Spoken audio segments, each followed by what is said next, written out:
Yes. Blöthar, how are you? I'm wonderful. How are you? I'm well. I'm well. I've got to tell you before we talk about this excellent movie that you've chosen to discuss. There are very few opportunities for me to mention this that are as appropriate as right now. I had my first kiss at a Gwar concert. Oh, geez. Yeah, Wow. That this must have was. been dramatic. What did you kiss? It was a female friend. Okay. Um, this was at the Howard Johnson's Hotel in a ballroom. I believe Gwar would have been touring on the first album. So we are Howard Gwar. We Johnson. will Oh, eat your car. yeah. I didn't even. There's. What city was it in? Indianapolis, Indiana. Howard Johnson's in Indianapolis, Indiana. That's sounds like a time period when I might have been contemplating suicide. Possible. I remember we had a great manager back then, Sticky Levine, Bill Levine. He was from Indianapolis. It was great. Yes, of Yeah. course. Yeah. Yeah, Bill Levine was a legend in the local Indianapolis scene, and of course the Yeah. association with Sleazy P. Martini and Bill Levine Right. was a thing of legend. Yes, any manager that has an 8x10 of them in a junkyard with some girl holding this gigantic dong, she did. First class individual. Indeed. Yeah, when you think of Bill Levine, you think class. That's for sure. Yeah, we had Bill Levine, Marvin P. Goldstein. There were various characters that would put on shows in backyards and basements and Howard Johnson's ballrooms. You were a regular old Indianapolis punk rocker then. I was indeed. I've been in California for about 20 years, but born and raised in the land of Axl Rose and David Letterman. Right. Indeed. So Indianapolis being not that far from the post-apocalyptic near future wasteland of Detroit, Michigan. That's right. Yeah, let's talk about RoboCop. I was very, very thrilled to see that was your movie selection. When and how and where did you first encounter this fantastic piece of American cinema? Well, RoboCop is it was a very huge movie in the sort of the pantheon and development of Gwar, right? I think that the first time I saw this movie, it was in an empty movie theater, and I was tripping on LSD, and the movie theater, Sleazy P. Martini at the time, had a side gig as a projectionist Oh, at brilliant. the movie theater, so we went in there with dates at the end of an LSD trip and watched RoboCop alone in this big old sort of art theater. And it made quite an impression. It was one of those sort of second run movies. And I remember that, I didn't watch RoboCop when it came out because part of the brilliance of that movie is the way that it was marketed. And, it was marketed as sort of just another dumb action film, like all of the action films that were sort of being released at around that time. So I was like, oh yeah, this is just, this is not something that I'm going to want to see. And then when you actually went to see the film, it was sort of a modern day Frankenstein that was just, filled with meaning and just a wonderful movie that showed a very grim picture of sort of the American future. Yeah. And, so that's how. Yeah. Yeah, I was just gonna say that's a great that's a great thing to point out that I haven't thought about in ages, which is the way the film was marketed when it was released. I think I had a similar attitude towards yours because it was such an action heavy, Rambo, Iron Eagle, even Terminator, a lot of movies that were, it looked like it was just going to be, oh, here's another cold-blooded agent of law enforcement walking around shooting bad guys, which Right. has its appeal, but I mean, I didn't have Terminator hopes for it. You know what I mean? Like looking Right. at that those ads. And then I guess Verhoeven would later do something kind of similar with Showgirls. I mean, just that sort of the way that it was advertised. Yeah. It did not look like, it looked like, talk about being cynical about Americans. Like, it was just so lowest common denominator. Like, Yeah. But yeah, I mean, I wasn't thinking I was going to walk into Terminator. I thought I was going to walk into, something with a lot less depth and action, maybe just a bunch of stupid action, but yeah. Big surprise. I understand from what I've read about the movie as an adult that the Judge Dredd comic book was an influence on RoboCop, as was Blade Runner. Right. I would imagine those are things that you love as well. Absolutely. I mean, Gwar is built really on the, we also have our own universe that we spin around in, and those worlds, those storylines, those narratives, those realities have been very important and figured very, very huge in the origins of Gwar, right? Just a general interest in comic book culture and an interest in, I mean, Judge Dredd in particular is a big influence. What was the other one that you said was Blade Runner? Oh yeah, Blade Runner. Yes, of course, we love Blade Runner and all of those the novels and stuff like that were things that we read and paid attention to. I remember being bitterly disappointed by Blade Runner, and then later thinking, "Oh, okay, well, this is a decent film." Right? I would imagine, because a lot of the things that made me fall in love with Gwar in the first place, back when that first record was out, were that I had grown up into horror and sci-fi and comic books and a lot of those similar reference points, and of course I loved punk and metal, and so it was just sort of like, oh, this is a band designed for me. Right. There were us weirdos out there that were haunting the record shops and comic shops. Oh yeah, that's us. That's convergence. That's what we were doing. Weirdos haunting comic shops and record shops. A very good description of a certain side of Gwar. Indeed, I love the Frankenstein comparison that you make. Let's talk about that a little bit more.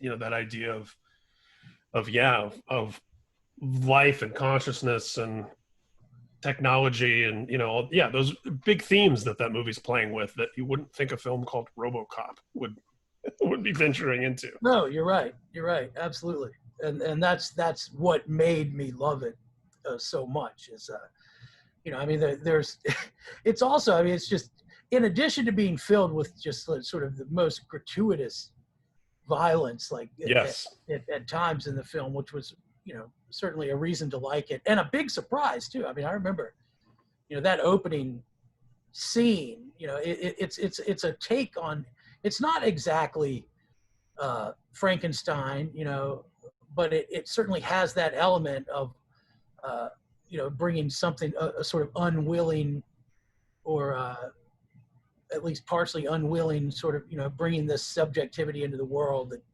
might not have wanted to be there, through technology and playing God and raising the dead, all of those themes that are definitely in that movie. But in addition to that, you have a whole, I mean, the horror of that opening scene where he is killed so terribly. And I just remember that, especially being in a theater. I mean, even, RoboCop is a movie that we watch on the Gwar bus every single tour. And that's not an exaggeration. I mean, we watch that movie. It's always riding with us, and we always watch it.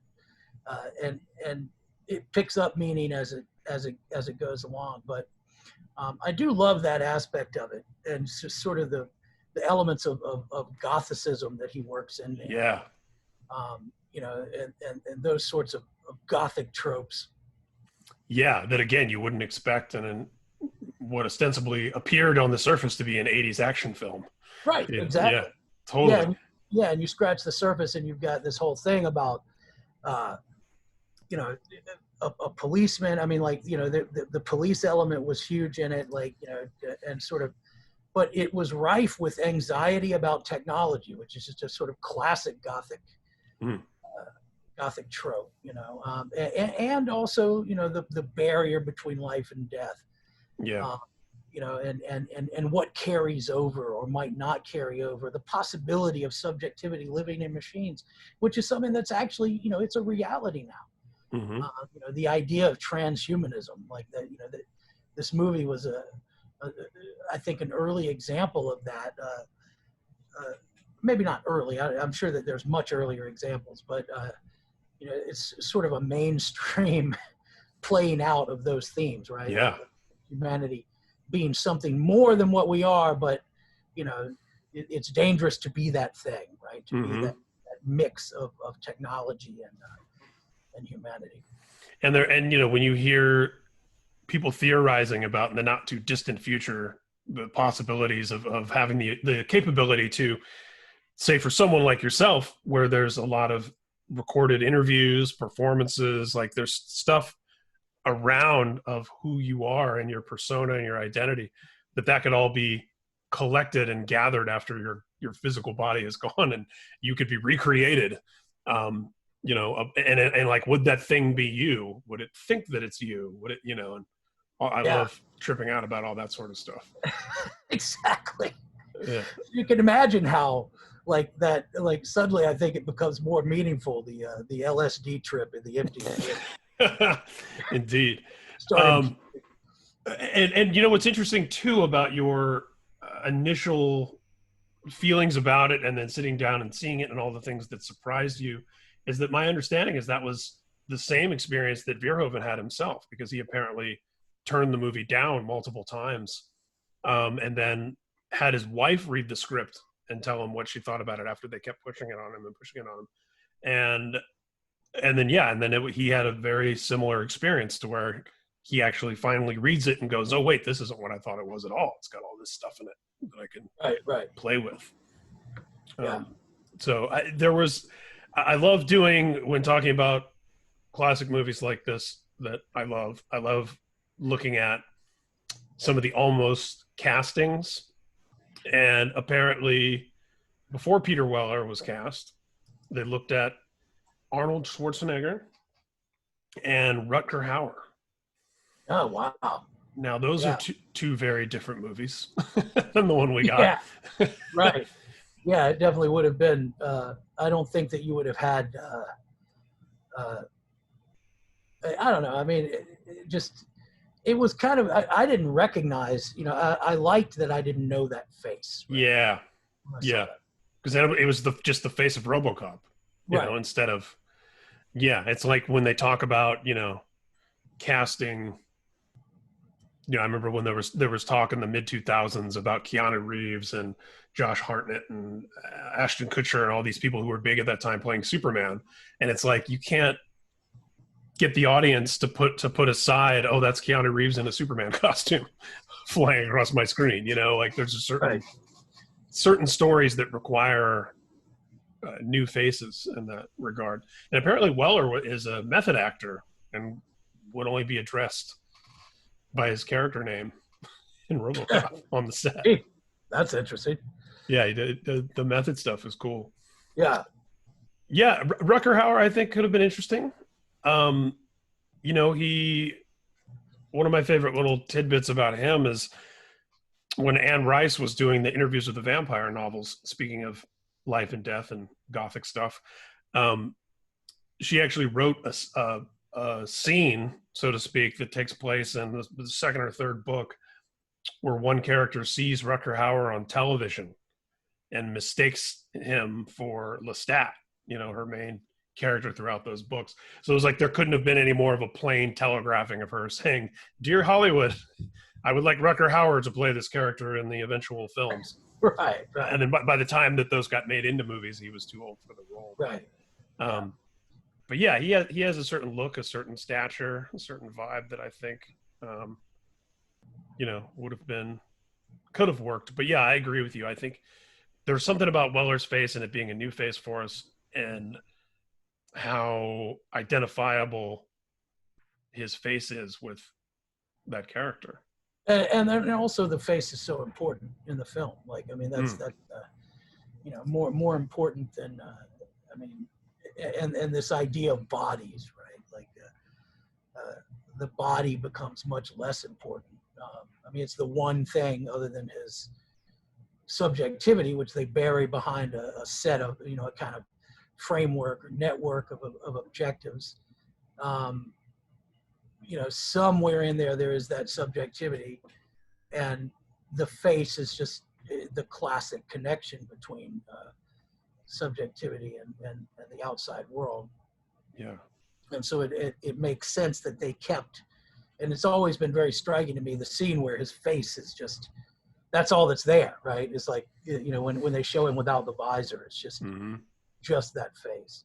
It's very interesting. It's so So when you think about it, it's very impractical. Like, why would they keep the face? You know, like go out of the way to preserve the face. Yeah. Yeah, and even if the idea was that it needed a face, it could really have been any face. It didn't have to be his. Yeah. Exactly. It could just be, you know, generic cop face. Yeah. Mustache. Yeah, where's his mustache? Really? Donut sprinkles. Yeah. So we got to talk about the boardroom massacre. If I'm going to have Blöthar from Gwar on talking about RoboCop. You know, if it's too loud over here, I'm going to move over here. No worries. Hopefully it won't be too loud. The boardroom massacre. I remember it well. I thought that you might. Yes. It reminds me a bit of that Howard Johnson's performance that I saw. Yeah. In terms of blood and gore. Yeah. Yeah. Very, very grim. Very grim scene. I love the layered bad guys too, right? Like, it's not just one bad guy. I mean, who's really the villain in this thing? You've got, you know, most movies have a hard time identifying one good, solid villain. Mm-hmm. In this movie, you basically have three of them at least, right? And then you have henchmen. And so the board scene is really kind of where the this subplot of the two villains really comes out, right? You know, and you have the awesome death scene, and then the classic Harryhausen style animation that you're not going to find that anymore, right? Yeah. I mean, that it instantly Amen. reminds me of you know, Sinbad when that monster comes out. Or Clash of the Titans or anything. Yeah. And if you pay really close attention, like when he falls, you just hear pigs squealing, like they work, like it's like pigs are just going, wee, wee, wee, wee, wee. You know, because he falls, he can't go down steps. You know, what a stupid. Yeah. I love that. Yeah, it's so great. And the fact that there's a gun in the boardroom. It's like, yeah, right. Okay, like, is that just was that common in executive boardrooms of the 80s? I've never been in one. Maybe. Yeah. And I mean, I love the executive washroom too. That's the classic scene as well. The old and the young. And another classic scene, of course, and perhaps one of the things RoboCop is most remembered for. A guy gets shot in the dick. Shot in the dick. That's not like a common thing in a mainstream action movie, certainly. Oh, I'm trying to remember who gets shot. When does this happen? It's a guy that there's two guys that are trying to like mug and you know, assault. Oh yeah. That's right. Thank you for your cooperation. Like, that's. Yeah, apparently that actor that gets shot in the dick went on to be on Dr. Quinn, Medicine Woman. Oh wow! And this is a fact that I read, not a fact that I recognized. Yeah, I mean, Clarence Boddicker definitely ruined that '70s show for me. I mean, I could never watch it without thinking, "Can you fly, Bobby?" I did love when Peter Weller was on Sons of Anarchy, which he also directed a few of those episodes. But I liked that he was playing like an aging crooked cop, because you could sort of fantasize that it was in the RoboCop universe. Right. Yeah. Maybe some iteration of the same character. Exactly. After he'd been spoiled. Yeah. That 70s show, Kurtwood Smith. Yeah, the Can You Fly? Yeah, what a. He's an actor characters. that pops up in all over the place too. You see him. He generally plays exactly that kind of character, if I'm not mistaken. Yeah, indeed. Sweaty little ginger. He is indeed sweaty little ginger. Yeah, what was I going to say? We were just talking about him. Oh, I know what I was thinking about. Back to the sort of gore and violence. Apparently, the original cut of RoboCop was rated X. This would be before NC-17 was even a thing. I'd like which was like the classier. Yeah, but that's crazy to think about a film getting an X rating for violence. Right. Well, it was mostly violence that. Yeah. Yeah. Well, I mean, Hollywood's always been weirdly more tolerant of violence than X, which always. Interesting to me. And a fact that I just recently learned, as in this morning, I never read this before, but there is a post-credit scene, one might say, the Easter egg that is definitely unusual for the time, but apparently in the fine print, let me find it. Unauthorized duplication, distribution, or exhibition may result in civil liability and criminal prosecution by enforcement droids. Oh, I never noticed that. Yeah, it's just like snuck in the. I just read that today. I should ask Solborg about that. He would probably know. It's usually, if anybody in the rock band Gwar or associated with the rock band Gwar would be him. He pays very careful attention to that kind of thing. But I had no idea that was in there. Cool. And it's very, I mean, it's snuck in the fine print, which is an amazing place to put it. I remember hearing, I don't know if it's an urban legend, but I remember hearing once that in the terms and conditions for iTunes that we all just blindly accept over and over, right? That once upon a time they hid somewhere in the middle something to the effect of, if you're reading this, email here, call here, whatever, you've just won $10,000. And apparently it was in there for years before, as the story goes, before someone actually saw it and read it and collected it. Yeah. Interesting. Very interesting. The fine print. I mean, does Gwar read the fine print? Another thing I've always liked about RoboCop, and this is something that has influenced some of Gwar's filmmaking, is the commercials that they put in there. Like, just the scenes of, that I'd buy that for $1, and the SUX, the SUX 6000 or whatever it is, 2000. I also like the way that they look some of them look different than the rest of the movie. Yeah. It was if the kids are playing the nuclear war game. That's good stuff, man. Just near future. I love the near future films in general, where it's dystopian and it's even movies that don't necessarily necessitate it, like Predator 2. It's like the cops have like kind of laser gun looking guns. It's like very few things are even tweaked, and it's like, does this need to be in the near future? But it's still, it adds a little something. And RoboCop, I mean, like the idea of a privatized police force, and it's not that far from a privatized jail system, which we actually do have. Indeed.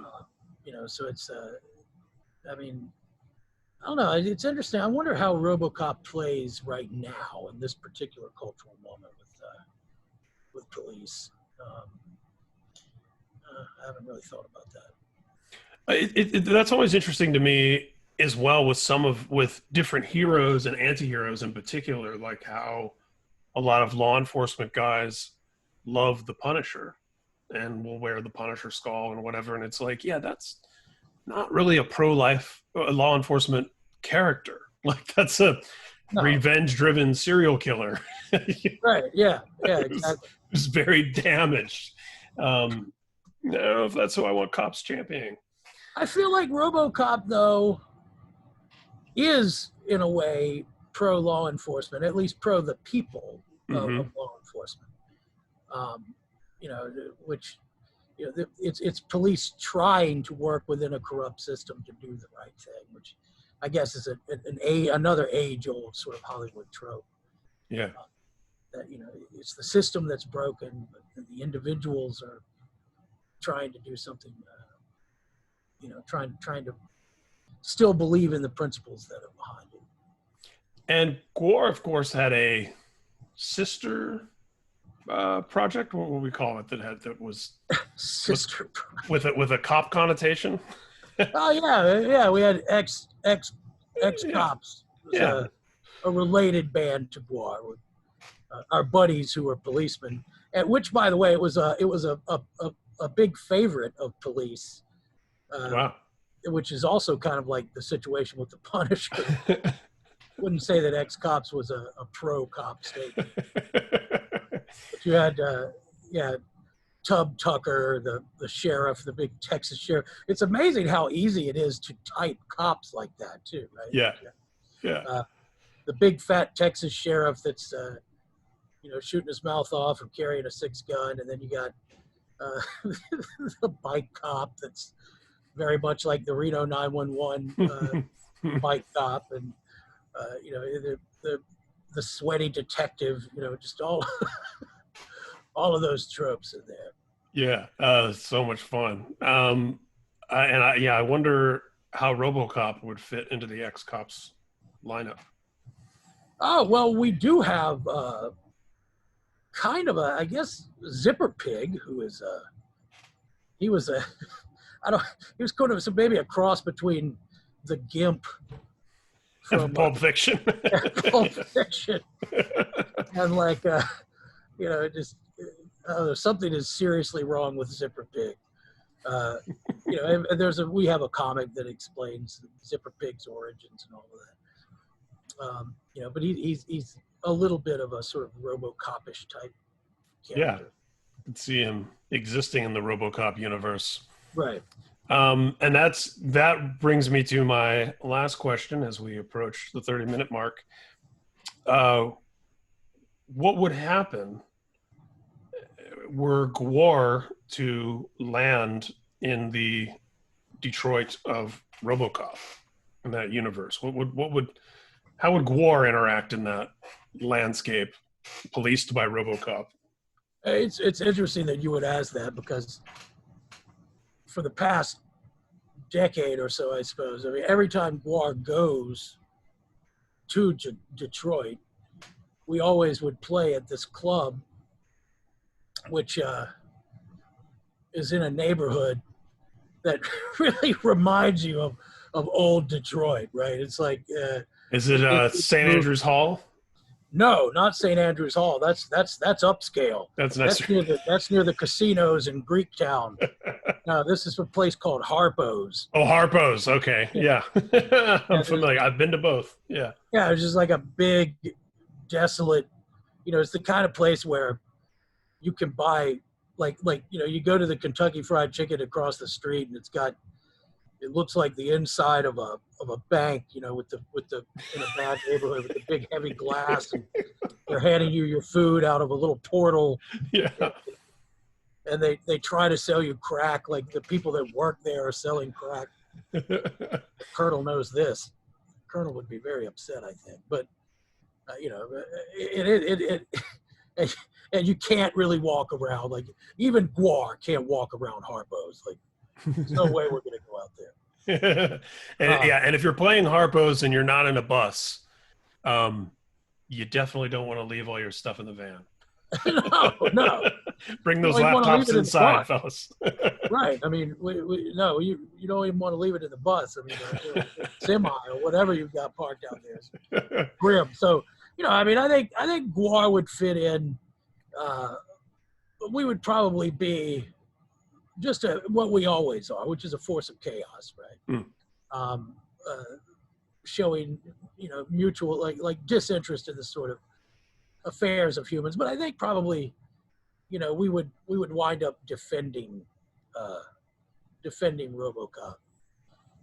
It's like, you know, it's well, we're at the half-hour mark, so I'll leave it there. But I feel like Gwar would probably drop out of the sky and defend RoboCop just because it's so obvious. I mean, we certainly wouldn't like Ed 209. No. Well, I will say quickly, because you mentioned the Colonel. Colonel Sanders almost sort of fits into bringing us full circle what we were talking about in the beginning and some of the themes of RoboCop, in that here's a guy who died on bad terms with the company. He started a Colonel's original place in Kentucky, and they sued him, and it was the whole thing. And he hated the way that they had changed the recipes and watered everything down. And now here we are in 2020, and Colonel Sanders is back in KFC commercials, as played by various people dressed as Colonel Sanders. Yeah, it's a little RoboCop-ish in that sense. It is very RoboCop-ish. Like, he's back alive, and he's not even alive, and they forced him to make peace, and it's really sketchy too. You know, like a Kentucky colonel. He's a colonel, not a colonel in the Air Force. He's I don't know. They were always really referring to colonels, men who had been colonels or had some kind of high rank in the Confederate Army. There's definitely that connotation. For sure. Yeah, and I got to say, I love Norm Macdonald, so no offense to him, because I think he was the colonel at one point. But yeah, strange thing. Well, Blöthar, thank you so much. I was very thrilled to make this happen, and especially when I said, I want to let him pick the movie. What does he want to talk about? And RoboCop came back. I went, fuck yes. Thank you. So thank you so much. All righty. And hope to chat with you again sometime. All right. Take it easy. Bye-bye.